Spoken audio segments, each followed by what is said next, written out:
함께 읽도록 하겠습니다. 누가복음 24장 36절부터 43절 같이 읽죠. 시작. 그들이 이런 이야기를 하고 있을 때에 예수께서 몸소 그들 가운데 들어서서 말씀하셨다.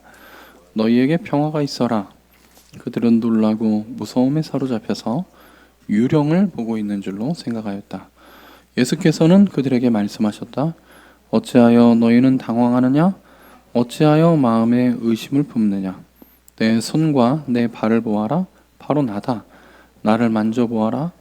유령은 살과 뼈가 없지만 너희가 보다시피 나는 살과 뼈가 있다.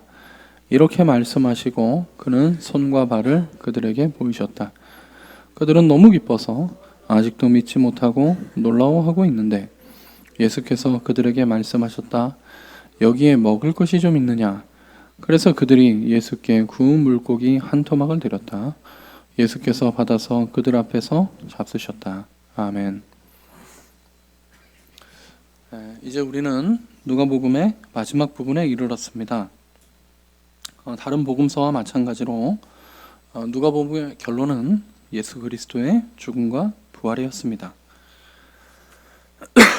그리스도의 죽음은 제자들에게 매우 놀랍고 이들이 예수님께서 십자가에 죽으시는 그 광경이 전혀 이 제자들에게 마음의 준비를 하지 못하는 그러한 일이었습니다. 그리스도의 부활은 어떻습니까? 그리스도의 부활은 더 놀라운 일이었습니다. 제자들은 그리스도의 죽음은 현실로 받아들였지만 놀라면서도 현실로 받아들였지만 그리스도의 부활은 현실로 받아들이지 못했습니다. 그만큼 놀라운 일이었죠.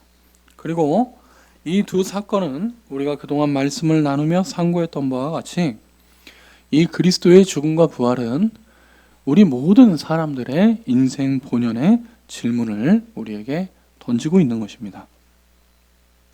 사랑하는 지체 여러분, 우리 모두는 결국에 우리의 삶의 끝자락에서 우리가 감당할 수도 없고 우리가 피할 수도 없는 쓸쓸하고 적막한 절망의 시면을 마주하게 됩니다.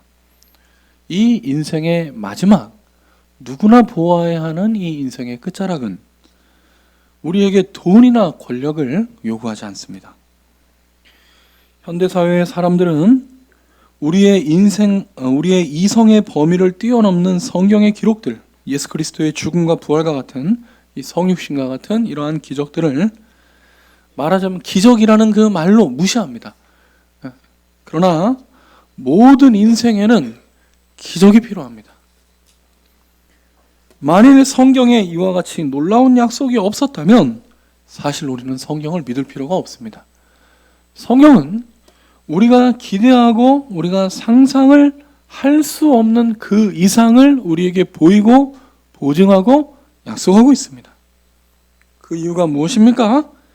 우리 인생의 감출 수 없는 본질이 우리에게 우리를 위하여 자기의 생명을 아낌없이 내어주는 한량없는 사랑과 죽음에서부터 생명을 창조하시는 무한한 능력을 우리의 인생이 우리에게 요구하고 있기 때문입니다.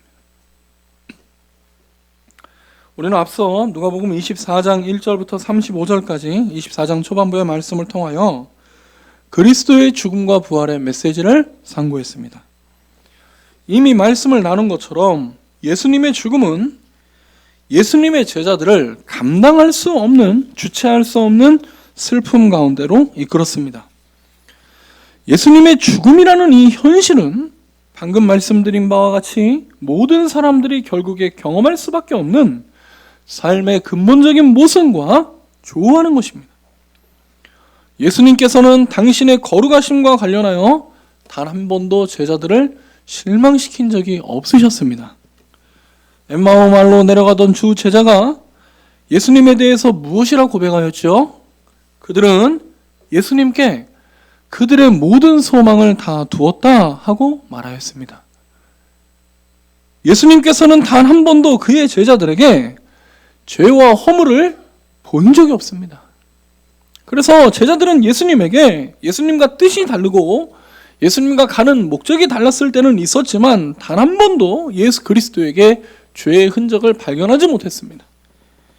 그러기에 제자들에게 있어서 그리스도께서 그 유대 사회의 가장 악명 높은 죄인들과 함께 그리스도께서 십자가에 못 박히시는 그 현실은 그들의 이 생각에 일어날 수 없는 일이 일어난 것이죠. 그리스도의 죽음은 일어나서는 안 되는 일이 일어난 것입니다. 비극이라고 하죠. 그리스도의 십자가의 죽음은 일어나서 안 되는 일이 버젓이 일어나는 우리의 비정한 현실을 잘 보여주고 있습니다. 사랑하는 지체 여러분, 우리의 삶이라는 것은 먼저 우리에게 이해와 양해를 구한 다음에 좋다, 이런 일이 일어나도 된다, 이렇게 해서 우리가 납득할 만한 수준에서 우리의 현실이 펼쳐지지 않습니다. 여러분은 어떻습니까? 여러분의 삶은 항상 여러분의 삶이 어떻게 이루어지기 전에 여러분에게 양해를 구하던가요? 그렇지 않죠. 우리가 앞선 본문에서 계속해서 확인하고 묵상했던 것처럼 그리스도의 십자가는 의로운 사람의 죽음입니다. 모든 이 십자가의 처형장에 있었던 사람들이, 예수 그리스도의 죽음을 가까이서 보았던 사람들이 그리스도의 의로우심을 증언했습니다. 마지막에는 그리스도를 십자가에 못 박는데 그 모든 이 십자가 처형을 관장했던 백부장까지 이는 참으로 의로운 자였다고 고백합니다. 의로운 자는 이렇게 죽으면 안 됩니다. 그런데 예수님께서는 그렇게 죽으셨죠. 이 그리스도의 죽음은 제자들이 본래 예수님에 대해 가지고 있었던 신뢰와 소망을 다 삼켜버릴 만큼 강력한 현실이었습니다. 제자들은 예수님을 사랑했고 예수님을 신뢰했지만 십자가에서 죽으시는 예수님을 보면서 그들이 가지고 있었던 사랑과 신뢰가 뿌리채 송두리채 흔들렸습니다. 그런데 성경의 저자들은 이 안타까운 그리스도의 죽음이야말로 하나님의 백성들에게 영원한 위로를 가져오는 구원 역사의 시작점이 된다고 증언한 것입니다. 우리 믿음의 선배들은 그리스도의 죽음이 우리의 죽음을 대신한 것이며, 또한 그리스도의 죽음은 하나님 앞에 드려진 순종의 열매라고 설명했습니다. 주님께서는 당신의 본성과 능력을 따라 거룩하게 사셨으며 우리에 대한 사랑과 하나님의 명령을 따라 십자가에 죽으신 것입니다. 이것이 그리스도의 십자가의 의미인 것입니다. 그래서 이 가장 슬프고 비참한 그리스도의 십자가는 하나님의 백성들에게 그렇게 슬픈 일이 아니라는 거예요. 하나님께서는 당신에 대해서 온전한 순종을 이루신 그리스도의 공로에 합당한 상을 허락하셨으니 그것은 그리스도께서 구원하기 위하여 피 흘리신 당신의 백성들을 그리스도와 같이 거룩하게 하여 그리스도와 더불어 피조 세계 전체를 하나님의 영광으로 충만하게 하는 하나님의 나라로 이끄는 것이었습니다. 그리스도의 부활은 하나님께서 태초부터 영원까지 계획하고 이루어가는 이 구속의 사역에 대한 완전하고 확실한 증거이며 선포였던 것입니다. 달리 말하면 그리스도의 부활은 우리가 피할 수도 극복할 수도 없는 완전히 절망적인 우리의 생애의 끝을 삼켜버리는 하나님의 초월적인 시작이라고 할 수 있습니다. 하나님께서는 끝을 시작으로 바꾸셨습니다. 죽음을 생명으로 바꾸신 것이죠. 우리가 함께 읽은 이 본문은 그리스도의 부활에 대한 추가적인 설명이면서 또한 그리스도의 지상 최후의 명령에 대한 배경을 지상 최후의 명령에 대한 배경을 제공하고 있습니다. 그리스도의 부활 생명은 우리가 방금 읽은 이 24장 36절에서 43절에 넌지시 암시된 것처럼 그리스도께서 죽음 가운데서 살아나셨을 때 그 부활 생명은 시간과 공간을 초월한 생명으로 보입니다. 부활하기 이전에 예수님께서는 단 한 번도 제자들에게 이와 같이 나타났다가 사라지는 일을 행하신 적이 없습니다. 그리스도께서 이 땅에 처음 오실 때에도 마리아를 통하여서 성육신하셨고 10개월간의 임신 기간을 통하여서 이 땅에 오셨습니다. 그러나 이제 부활하신 그리스도는 나타났다가 사라지십니다. 시간과 공간을 초월하셨습니다. 복음서의 증언에 따르면 그리스도께서는 시간과 공간의 제약을 뛰어넘는 생명으로 부활하신 것이 확실합니다. 그리스도께서는 무덤에서 온몸을 두른 세마포를 허물을 벗는 것처럼, 그러나 전혀 세마포를 손상하지 않으신 상태로 벗으셨습니다. 그리고 주님께서는 당신께서 숨기고자 하시면 그의 존재를 인지할 수 없는 모습으로 마리아와 베드로와 엠마오로 내려가는 글로바와 그의 아내 혹은 그의 형제에게 나타내셨습니다.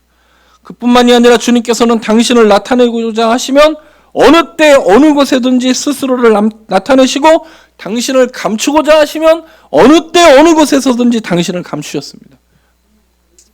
구약에서는 이와 같은 그리스도의 부활 생명을 가리켜 내가 불 가운데 거할지라도 불이 너를 해하지 못하며 물 가운데 있을지라도 물이 너를 침몰하지 못할 것이라 미리 예언했습니다. 이 시간과 공간을 주님께서 초월하신 생명으로 나오신 것이죠. 우리도 이와 같은 부활에 이를 줄 믿습니다.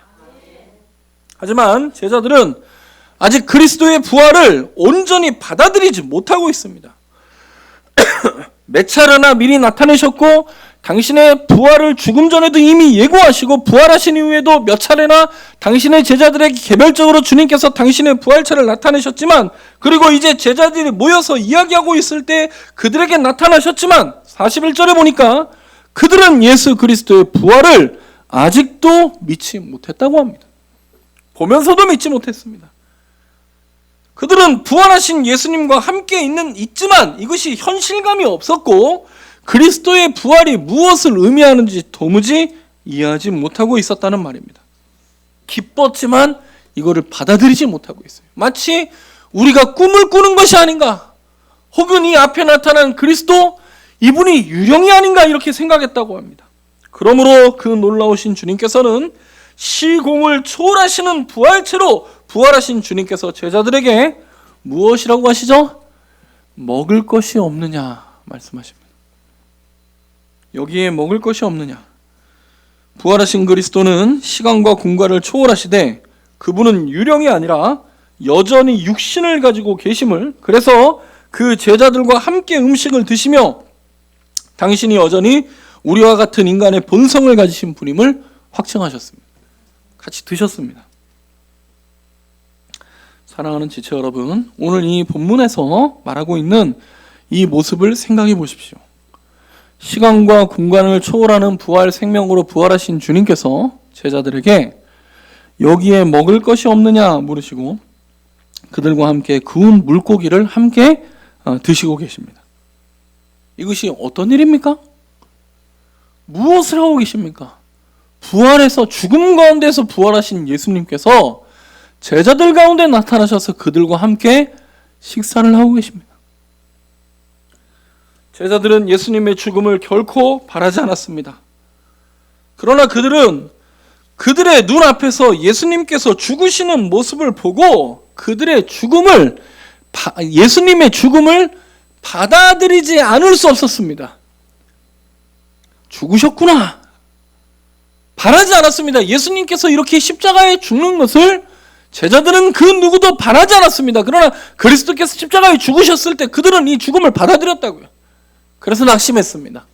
그래서 절망하고, 그래서 슬퍼하고, 그래서 모든 것을 다 포기했습니다. 이들은 아무리 거룩하고 의로운 사람들이라도 허망한 죽음으로 끝날 수 있는 이 세상에 대해서 잘 이해하고 있었던 것입니다. 이와 같은 죽음을 이미 많이 보았어요. 여러분은 어떻습니까? 여러분, 우리가 선한 의도와 그리고 하나님에 대한 거룩한 마음으로 시작했던 일이 상처와 슬픔을 남기고 끝날 때가 있지요. 우리의 현실입니다. 그러나 하나님께서는 예수 그리스도의 부활을 통하여 우리가 익히 알고 있는 이 세상의 질서와 법칙을 역전시키고 있습니다. 이 세상은 의인이 죽을 수 있습니다. 의인이 죽습니다. 그러나 하나님의 나라에서는 의인이 죽는 법이 없습니다. 하나님께서는 의인을 살리십니다. 그리스도의 부활은 우리가 이미 익히 경험하고 우리가 현실이라고 말하고 있는 이 현실을 뒤집는 하나님의 현실을 증거하고 있습니다. 그리스도의 부활에 하나님의 현실이 있습니다. 하나님께서는 의인의 비극을 허락하지 않습니다. 의인은 푸른 종려나무와 같이 하나님께서 지키십니다. 의인은 이 땅에서 비참하게 죽을 수 있습니다. 그러나 하나님의 나라에서 의인은 결코 비참하게 그의 삶을 끝내지 않습니다. 사랑하는 지체 여러분, 여러분에게 이 하나님에 대한 소망이 있기를 바랍니다.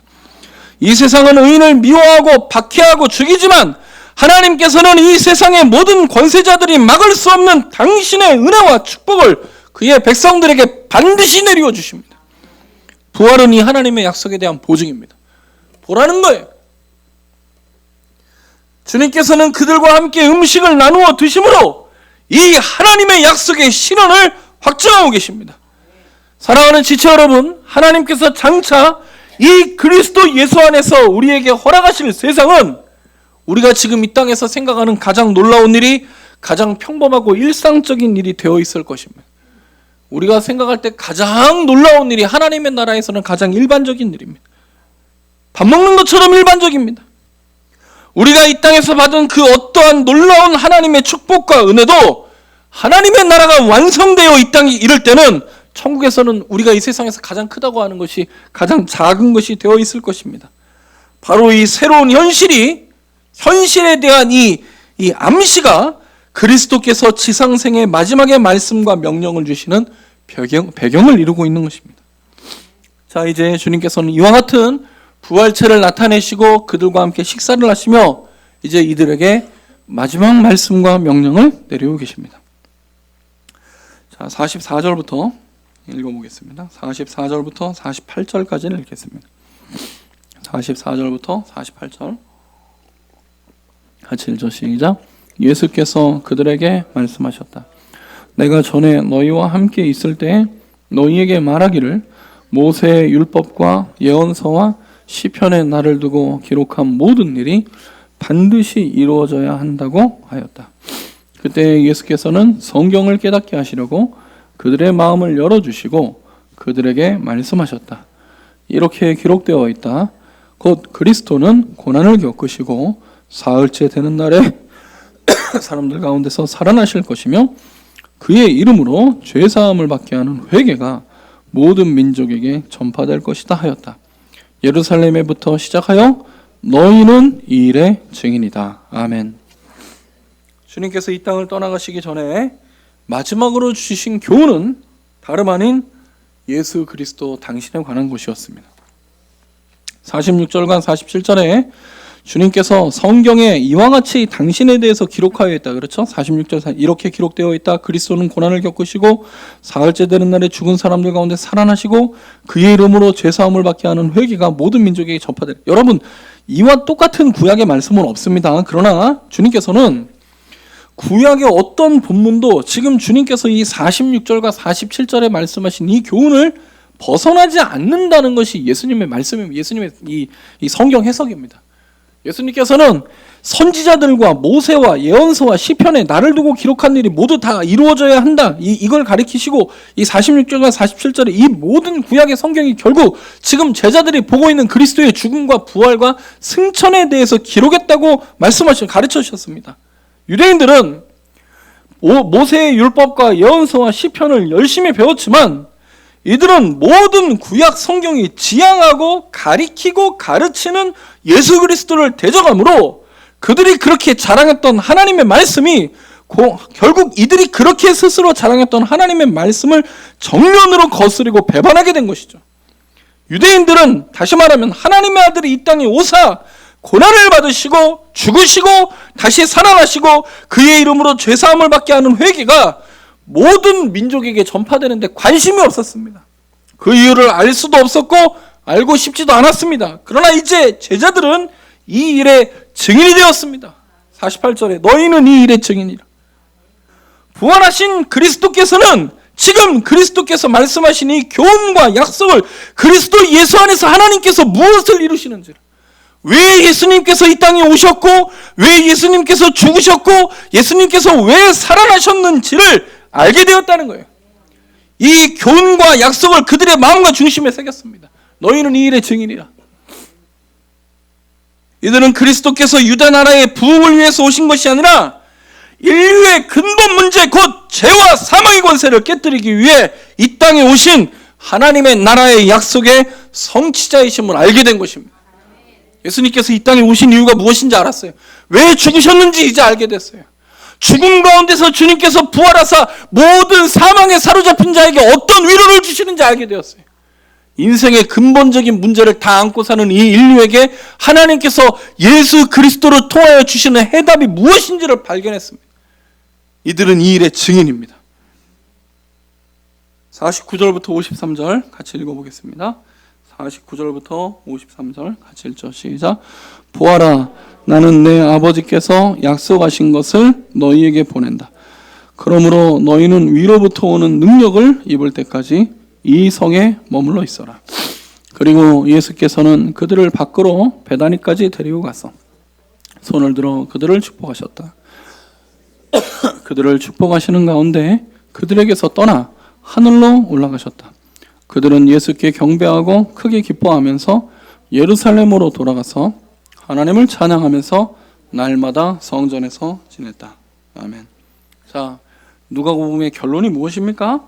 예수님께서 죽으시고 부활하시고 이 마지막에 결론이 승천, 하늘로 올라가셨습니다.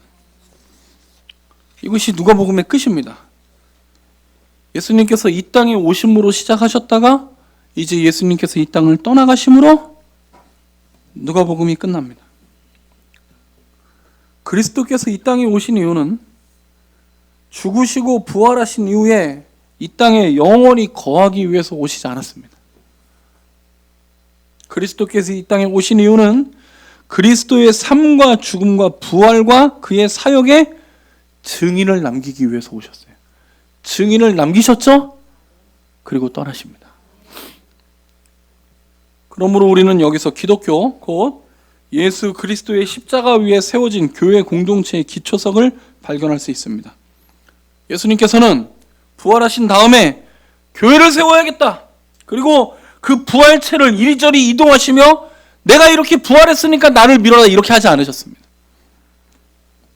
주님께서는 당신의 죽음과 부활의 증인들이 하나님께서 그리스도 예수를 통하여 무엇을 이루었는지를 가르치고 그리고 그 예수님의 교훈을 마음에 새긴 이 부활의 증인들이 성령의 능력 가운데 증거하는 복음으로 교회를 세우고자 하셨고 세우셨습니다. 예수 그리스도의 승천은 이제 새로운 시대의 선포인 것입니다. 사랑하는 지체 여러분, 오늘 이 누가복음의 결론문은 여러분의 마음에 어떠한 감정을 만들어냅니까?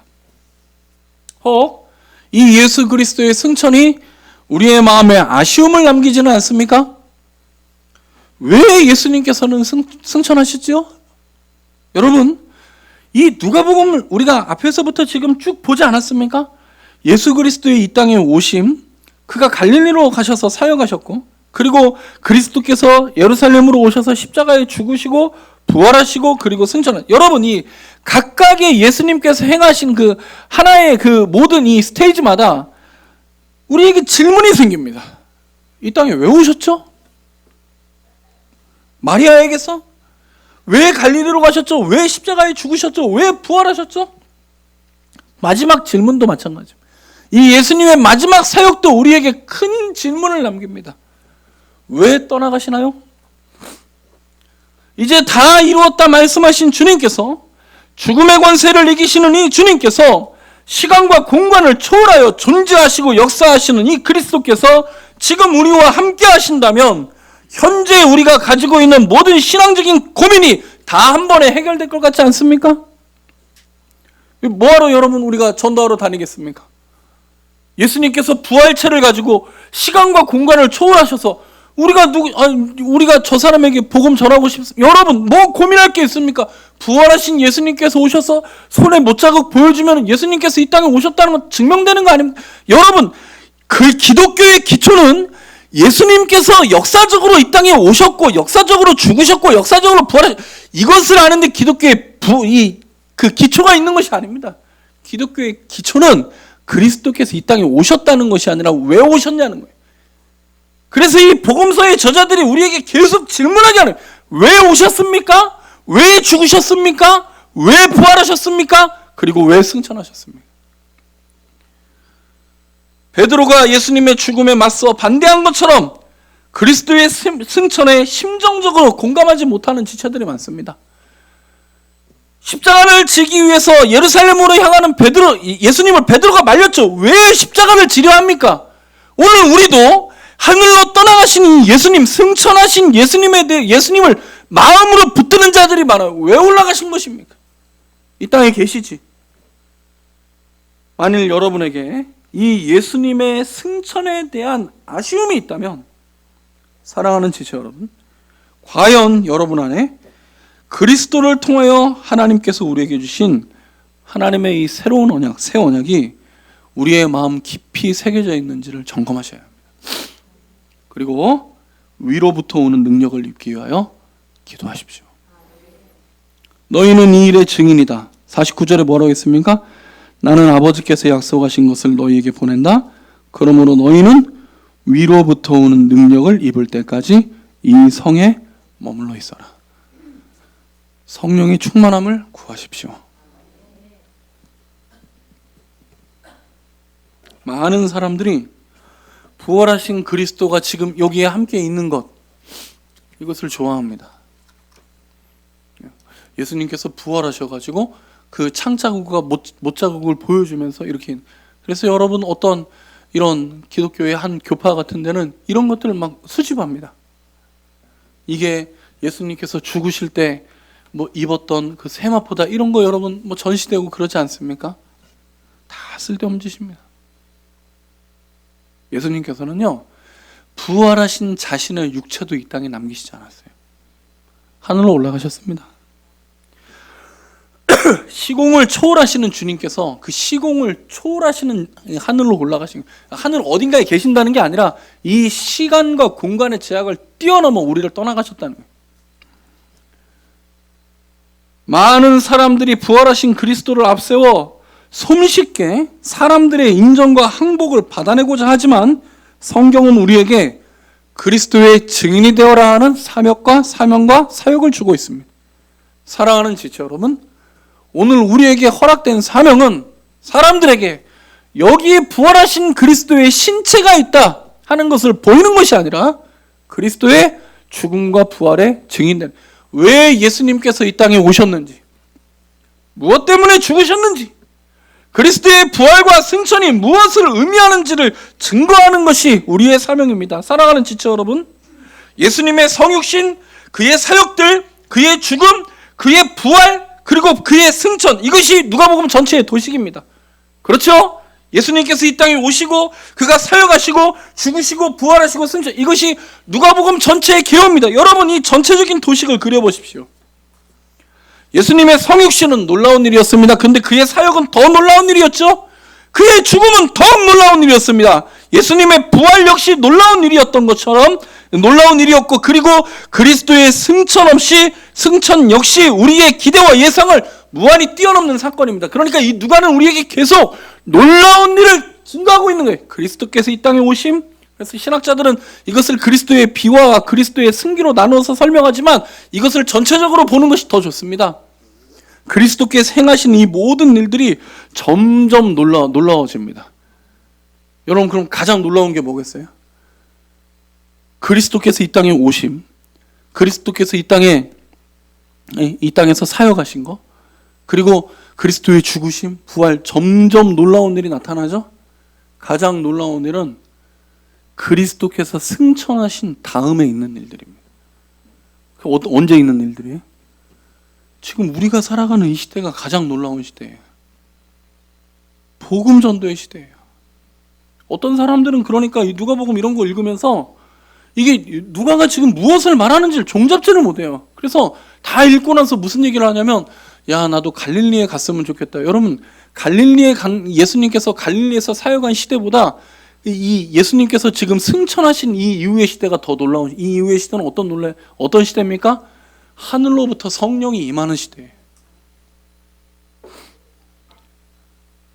유대인들은 예수님을 거절하며 십자가에 못 박고 그들이 더 이상 하나님의 백성이 아니라는 것을 확증했지만, 그렇기 때문에 예수 그리스도는 이제 유대인의 구주가 아니라 온 세상의 구주가 되었습니다.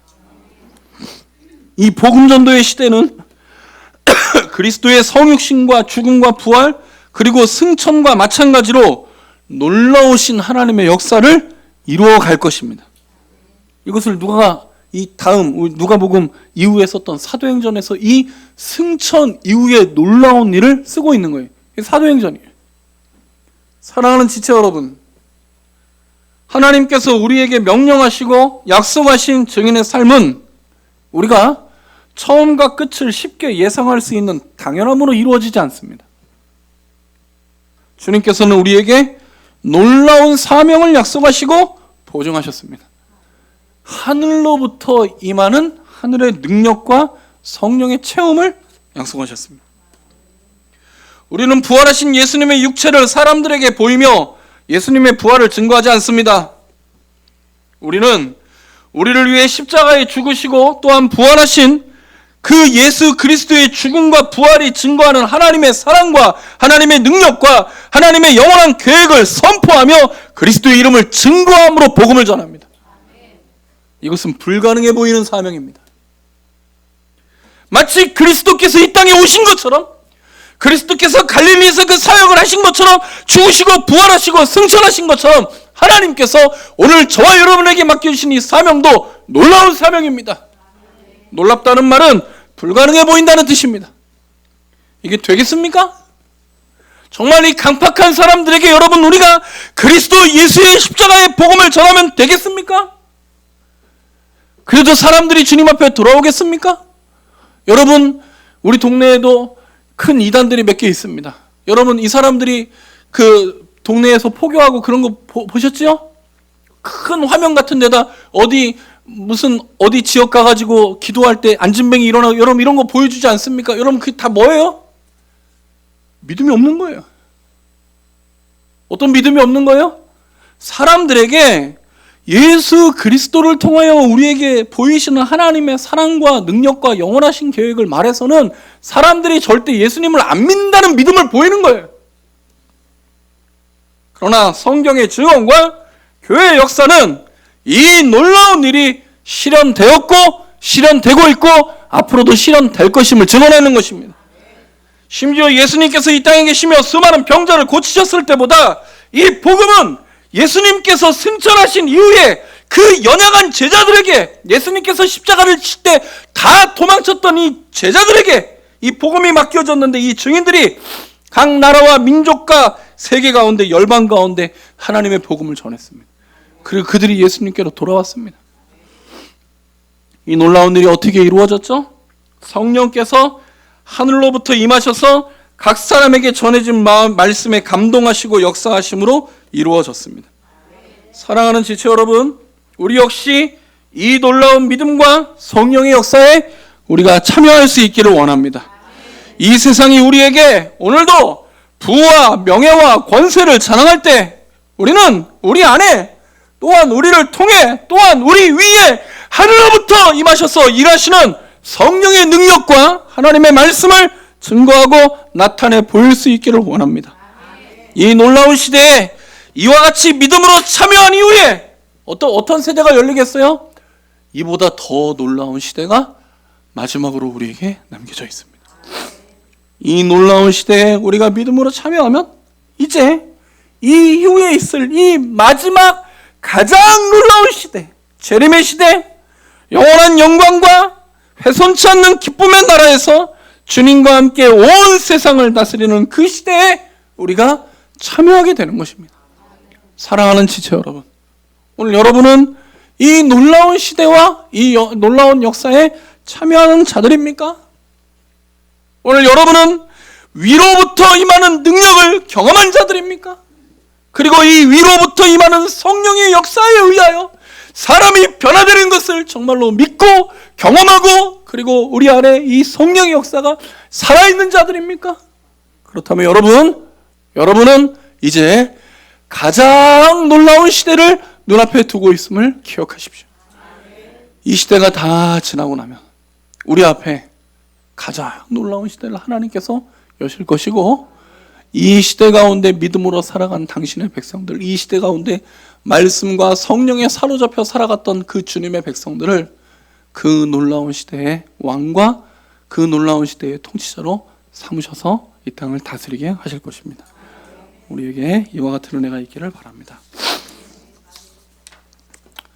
네, 우리 성경 함수